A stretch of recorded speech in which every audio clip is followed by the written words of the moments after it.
Ya, pada video kali ini kita akan sedikit menyinggung aturan sinus yang kemarin sudah kita pelajari ya. Nah, jadi di matematika, khususnya di trigonometri, itu ada aturan sinus. Apa itu aturan sinus? Nah, aturan ini berlaku untuk segitiga.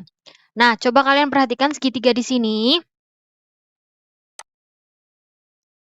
Nah, di sini kan ada sudut A, kemudian sisi depan sudut A itu juga ada sisi A kecil ya. Kemudian di sini ada sudut C, di depannya itu ada sisi yang bernama C juga. Nah, untuk sudut B itu di depannya juga ada sisi B. Nah, untuk aturan sinus, perbandingan antara panjang sisi di depan sudutnya terhadap sin sudutnya itu akan sama untuk semua sudut dan sisi gitu ya. Jadi semisal di sini nih A, panjang sisi A dibagi sin A itu perbandingannya itu sama dengan B dibagi sin B. Begitu juga yang C ya. Itu juga sama perbandingan antara C per sin C. Nah, untuk A per sin A boleh dibalik sin A per A. Bebas asalkan nanti setara ya sisi dengan sisi, sin dengan sin. Oke, kita masuk ke aturan sinus pada metode kosinus kemarin ya. Ya, jadi aturan sinus ini kalau misalkan kita masukkan ke sini ya, ke metode grafis ini, perhatikan ada dua sudut ya di situ, alfa sama beta. Bedanya apa? Ini alfa itu sudut antara apa dan apa? Kalau yang alfa antara vektor apa dan apa? F1 dan F2. Sedangkan kalau beta F2 dan R gitu ya. Nah, di sini kita anggap yang ini ya, kita ambil yang ini contohnya. Ini kan membentuk segitiga kan? Ya enggak? Nah, di sini ada sudut alfa. Masih ingat ya kalau sudut berpelurus itu jumlahnya berapa? 180. Maka sudut di sini itu berapa? 180 min alfa ya enggak? Karena di sini kan alfa. Berarti di sini sisanya kan? Berarti 180 min alfa. Kalau misalnya kalian lihat, kalian perhatikan ini kan proyeksi dari F1 kan? Berarti sudut di sini itu sama dengan sudut yang ini, ya. Dan ini 180 min alfa. Kalau kita masukkan ke aturan sinus berarti R per sin apa?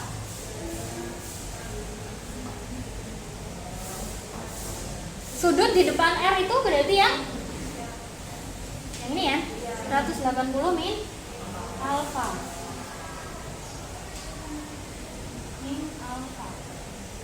Sama dengan, nah di sini kan kita mau cari betanya. Jadi arah dari resultannya itu berapa derajat sih terhadap F2 gitu kan? Maka kita cari betanya. Maka kalau kita gunakan per sin beta, kita gunakan panjangnya yang mana? Depan sudut beta. Depan sudut beta itu apa? Yang ini ya. Yang ini kan? Ini sama dengan F1 gitu ya. Maka kalau kita mau cari beta, berarti sin beta ini tinggal pindah ruas ya. Ini ke sini, ini ke atas ya, berarti F. Nah, ini nanti di trigonometri juga akan kalian pelajari bahwa sin 180 min alfa itu nilainya akan sama dengan sin alfa. Gitu ya. 180 alfanya itu bebas berapapun angkanya akan selalu seperti itu. Tapi ini khusus sin aja ya.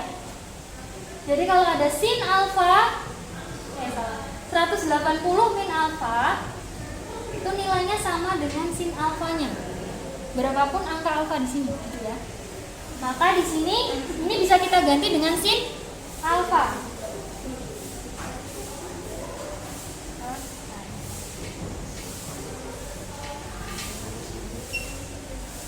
Gitu ya. Nah, nanti cari betanya gimana? Misal ya, hasil dari ini itu setengah. Sin beta nilainya setengah. Berarti betanya berapa derajat? Kita lihat di tabel. Sin berapa yang hasilnya setengah? 30. Iya.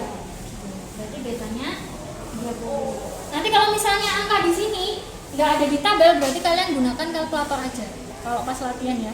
Nanti kalau misalkan pas ulangan, insya Allah nanti pakainya sudut istimewa, gitu ya. Oke, kita masuk ke contoh soal. Kalau kemarin kita bahas contoh soalnya itu jika F1 dan F2-nya diketahui, kemudian kita cari resultan. Nah, sekarang kita balik ya. Jadi semisal resultannya dulu sudah diketahui, kemudian kita cari salah satu vektor penyusunnya. Dan sudut antara dua vektor tersebut sudah diketahui juga. Nah, pengaplikasiannya seperti ini ya. Untuk soalnya kita gunakan contoh soal tadi ya. Nah, tetapi di sini kita cari F2-nya. Masih ingat nggak kemarin hasil dari soal yang tadi itu jawabannya apa? Resultannya berapa? Ya, resultannya 140 Newton ya. Jadi di sini kita cari F2-nya, kemudian F1-nya 100 Newton itu sudah diketahui. Kemudian kita cari F2-nya. Nah, jadi kita masukkan biasa aja ke rumusnya. Masih ingat tadi rumusnya apa? R kuadrat sama dengan F 1 kuadrat ditambah F2 kuadrat ditambah 2 kali F1 F2 cos theta, gitu ya. Nah, sekarang kita masukkan yang diketahui adalah R-nya ya, berarti ini 140 kuadrat. F1-nya ini ya, 100 kuadrat. F2-nya yang kita cari.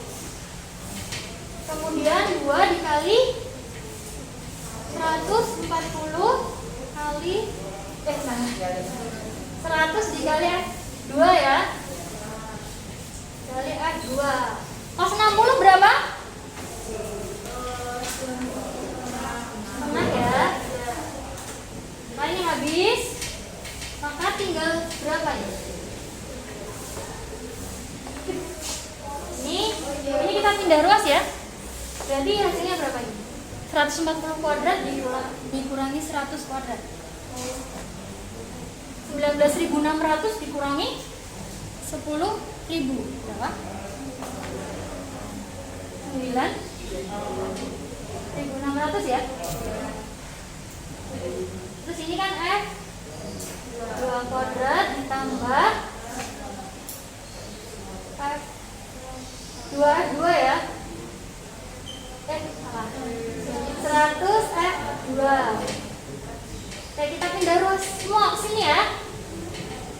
Berarti kan jadi F 2 kuadrat plus 100 F2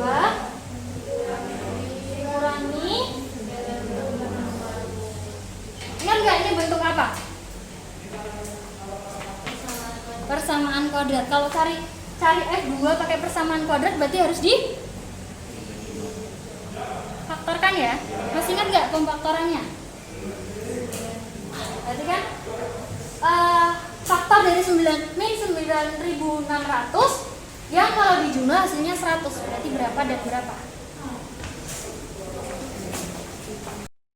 Nah, kalau kita cari faktor dari min 9.600 yang kalau dijumlah 100 itu adalah plus 160 dan negatif 60.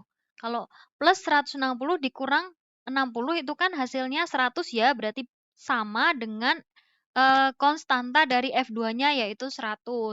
Maka di sini kita faktorkan, jadinya F2 plus 160 dikali F2 min 60. Maka F2-nya ada dua kemungkinan, yaitu min 160 atau 60. Nah, karena kita carinya yang searah dengan F2 tadi ya, berarti kita pakai ambilnya yang positif, yang 60. Kalau yang min 160 itu arahnya berarti tidak searah dengan gambar kita tadi, gitu ya. Maka kita ambil yang positif.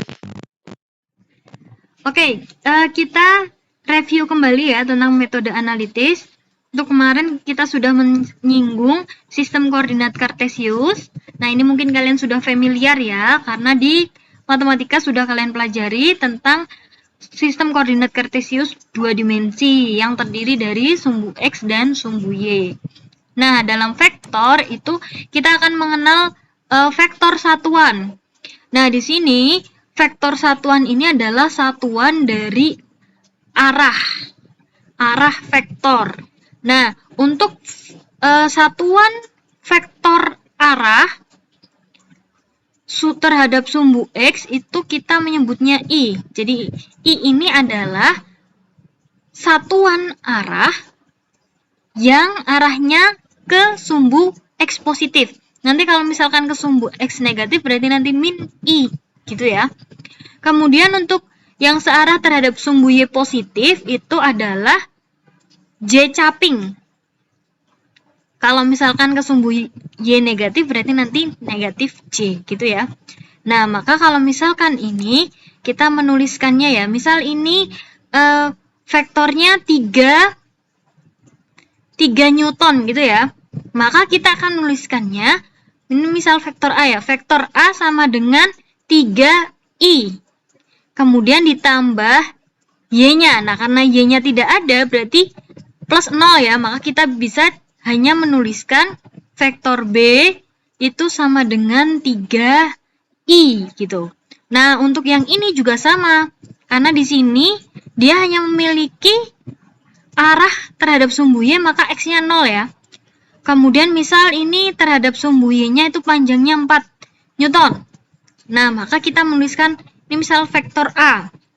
Vektor A sama dengan 4J. Karena untuk I-nya kan 0 ya, berarti 0 ditambah 4J. Jadi karena 0 kita tidak usah menuliskannya seperti itu. Nah, kemudian kalau misalkan ada sudutnya seperti ini, maka kita proyeksikan terhadap sumbu X dan juga terhadap sumbu Y.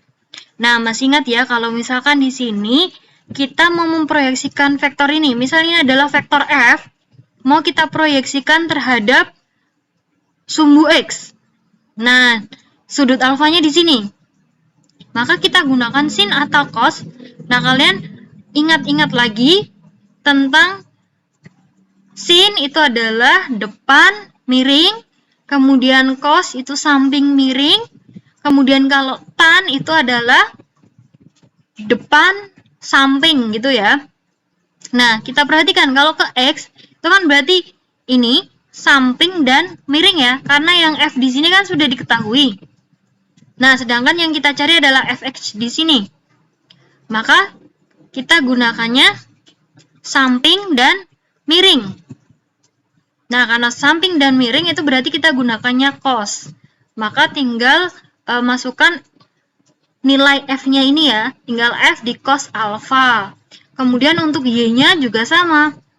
Nah, di sini kan Y-nya, FY itu kan sama dengan yang di depan sini ya.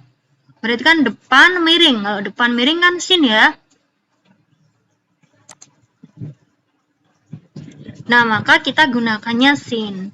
Kemudian untuk mencari panjang vektornya ini tinggal pakai Pitagoras. Masih ingat ya, ini kan membentuk siku-siku kan.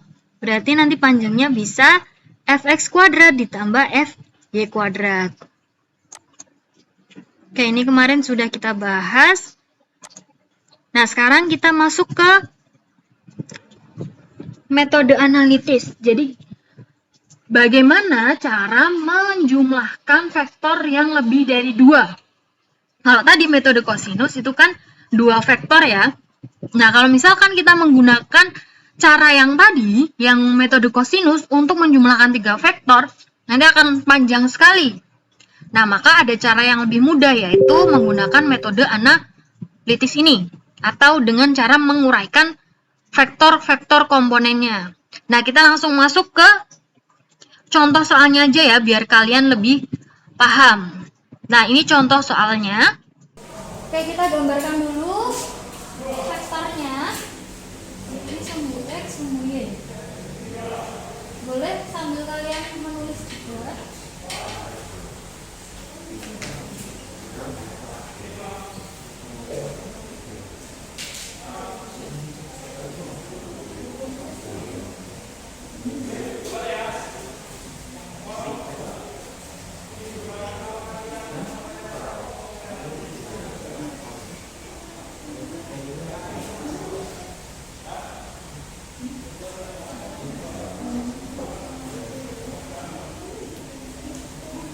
Oke, sekarang ini ya ada 3 vektor.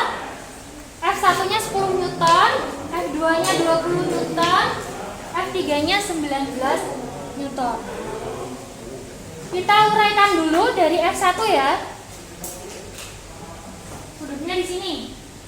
Kalau misalkan F1X-nya berarti berapa? Kita tulisnya di sini ya.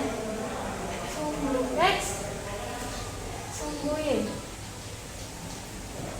Nah, untuk F1 berarti masih ingat nggak kalau di sini berarti cos atau sin? Di sini. Oh, samping miring berarti sin apa cos? Cos. F1 di cos dikali cos 37 ya. Berapa nilainya? Cos 37 tadi berapa? 0,6 atau 0,8? Iya, 0,8 ya. Berarti 0,8 dikali 10 berapa? 8 ya. 8 Newton. Di sumbu Y-nya berarti jadi berapa? 10 sin 37 ya. Berapa nilainya? Sin 37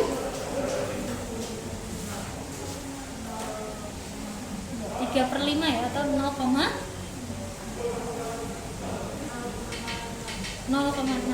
Berarti hasilnya berapa? 6.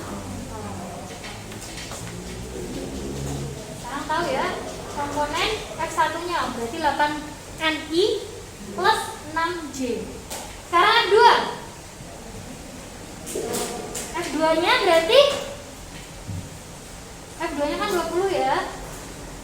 Terhadap X-nya berarti di sin cos. Kalau sudutnya di situ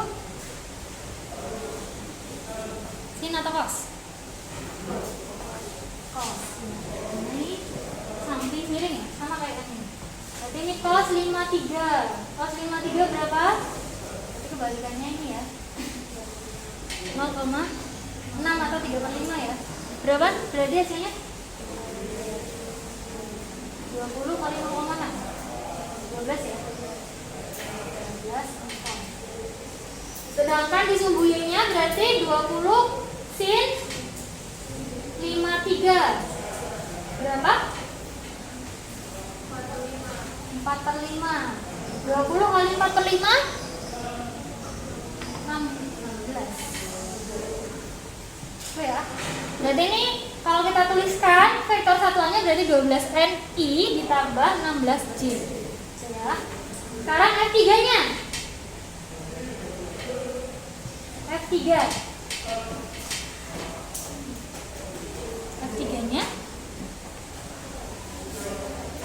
Nah, ini udah langsung di X-nya 0 kan ya? Berarti ini 0. Kemudian untuk Y-nya 19 Newton. Nah, perhatikan arah ya. Ini X-nya arahnya positif atau negatif? Berarti nanti ini min ya. Kemudian yang Y-nya positif atau negatif? Kalau ini kan positif semua ya. Kalau yang ini Y-nya positif atau negatif? Positif. Berarti yang negatif cuma ini ya. Kalau F3 ini baru kita jumlahkan. Ini berarti nanti resultannya ya. Ini hasilnya berapa? Min 4. Sedangkan yang ini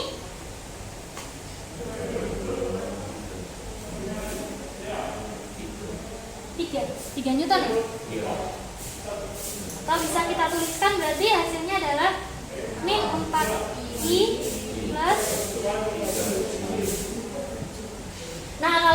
X sama sumbu Y itu kan siku-siku atau enggak?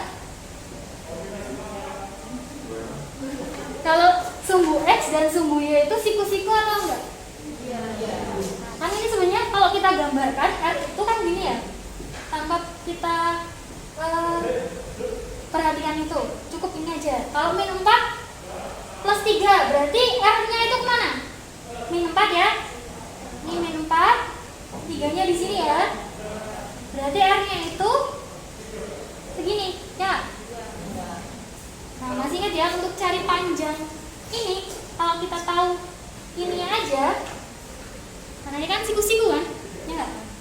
Caranya masih ingat nggak? Cari ini, pakai Pitagoras kan, ya nggak? Jadi R-nya sama dengan akar dari, kita tulis ini aja ya, X kuadrat ditambah Y kuadrat, ini kan, karena siku-siku. Nah, sekarang S-nya berapa? 4. Karena dikuadratkan jadi negatifnya nanti hilang ya. Y-nya berapa? 3. Berarti hasilnya ini berapa? 16 ditambah 9. Berarti berapa? Berapa? Jadi panjangnya 5. Panjang dari resultannya. Sekarang arahnya. Arahnya berarti berapa derajat? Ini ya. Berarti arahnya di sini. Atau kalau yang ini tuh berarti sebenarnya nanti hasilnya yang ini. Berapa ini? Kalau masih ingat nggak tadi untuk nyari sudut? Y per X. Y-nya yang mana?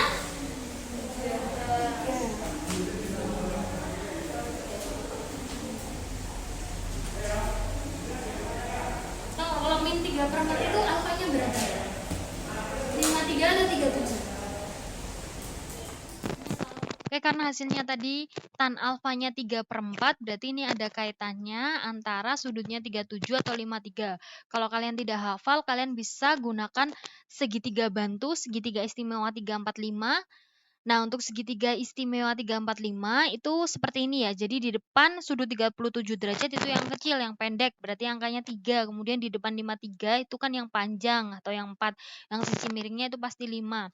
Tadi tan alfanya itu 3/4. Masih ingat ya, tadi tan alfa itu rumusnya adalah Y per X atau depan samping.